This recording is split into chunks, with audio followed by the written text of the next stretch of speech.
Hello Internet, I'm JFunk, and my guild Humble, shout out humbleguild.blogspot.com, recently killed Mythic Nexus Princess Ky'veza. And I wanted to do a short talk through or walkthrough of like tips and tricks, hints that I found while playing as Windwalker.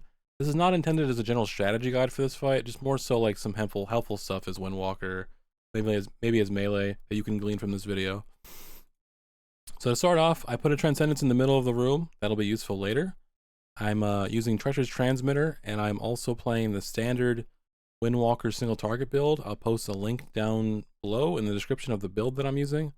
I'm also using Iron Shell Brew, the 2-minute cooldown stronger fort brew instead of the 130 because of defensive usage on this fight. I use Iron Shell Brew and Fort Brew for if I ever get targeted by Twilight Massacre on this fight, which you can only be targeted once in P1.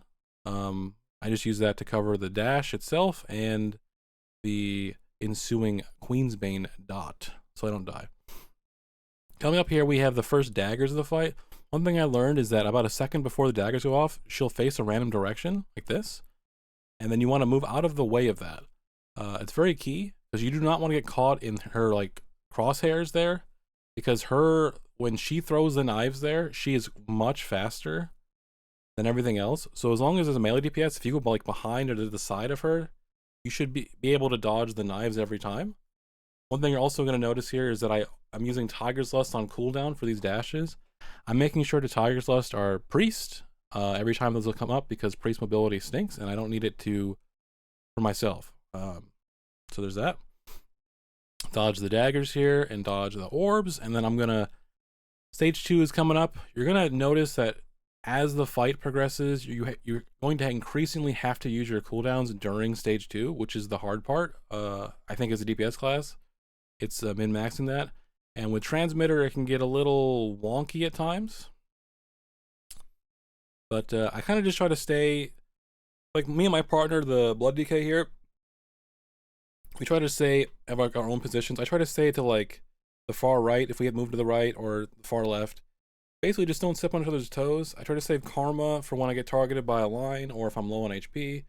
I also try to save diffuse magic for the very last one here, where everyone gets a line, so I never die at the end. I get kind of unlucky because I get the circle, so my cooldowns are slightly delayed, but it's not a huge deal. Going into the second P1 here, one thing you're going to notice later on, the one thing that we discovered is that as a paladin, you can bop people that are targeted by Twilight Massacre, and it will prevent the Queensbane application. This is pretty useful if you throw it on a melee DPS. It means they can move to the proper location for the Twilight Massacre or whatever. Then they can move right back in and not have to worry about the Queensbane dot.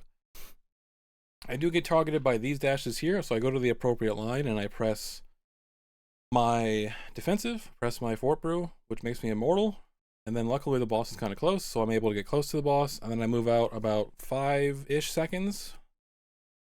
I use Soothing Mist because I have the 6% DR on it to prevent a little bit more damage, and then I use the Transcendence I placed earlier in the middle of the room, which helps tremendously to dodge the balls. Don't have to wait there. Again, and then these lines have to go through the middle of the boss, middle of the room. I make sure the Tiger's Lust our guy, and you'll see maybe on the next one here that a Shaman gets targeted and we bop him, but more daggers. Just watch for the dab and see where she's facing. No, don't be there. Orbs coming out. In this Stage 2, we're going to have to use our cooldowns like in the middle of it.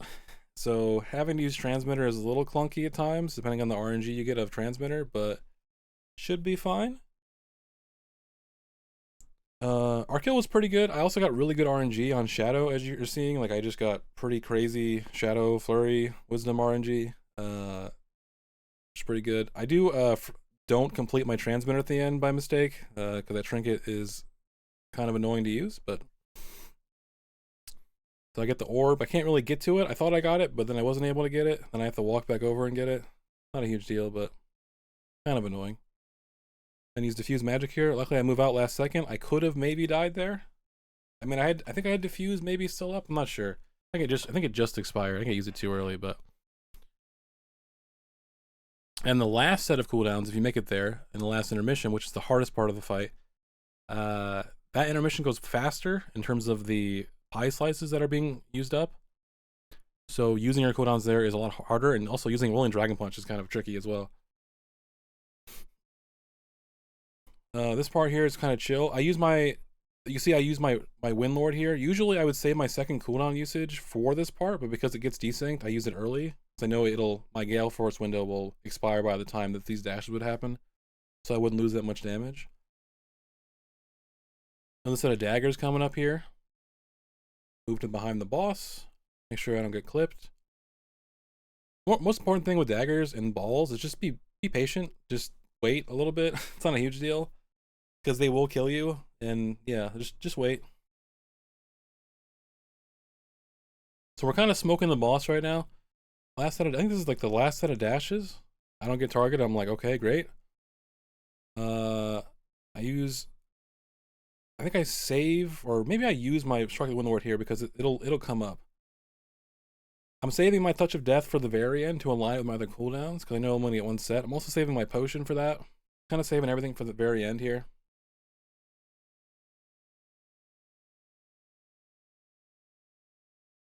I do end up using my Strike of the Windlord. It'll come up a little bit later, but it'll still have it during my SCF, so it'll be fine. All right, this is the last one here. I have all my personals, which is great.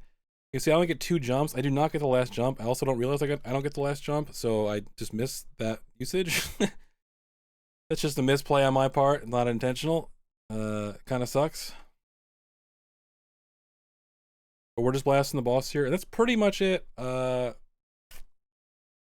I hope that this knowledge kind of helps. I think the knives knowledge in particular, if you learn how to do that as melee, you won't die that mechanic ever. It should be really easy.